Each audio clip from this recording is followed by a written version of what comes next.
Welcome to Man Does Tech, where I solve the problems you didn't even know you had. In this video, I will show how to make a delicious waffle mixture. First, you'll want to gather all your dry ingredients, including 1 1/2 cups of all-purpose flour, 2 tablespoons of sugar, 2 teaspoons of baking powder, and a 1/2 teaspoon of salt. Next, prepare your wet ingredients: 1 cup of milk, 2 large eggs, and 4 tablespoons of melted butter. This simple method ensures a perfect batter every time. Let's start with the dry ingredients. In a large bowl, whisk together 1 1/2 cups of all-purpose flour, 2 tablespoons of granulated sugar, and 2 teaspoons of baking powder.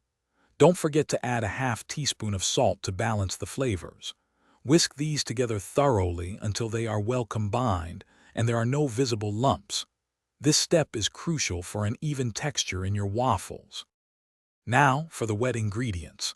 In a separate medium-sized bowl, whisk together 1 cup of milk and 2 large eggs until they are well blended. Next, gently melt 4 tablespoons of unsalted butter and slowly incorporate it into the milk and egg mixture. Whisk everything until it's smooth and fully combined.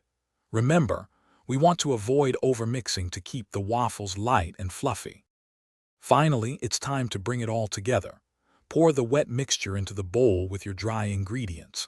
Stir gently until just combined. A few small lumps are actually a good sign and will result in tender waffles. Do not overmix. Once your batter is ready, cook it in a preheated waffle iron until golden brown and crispy.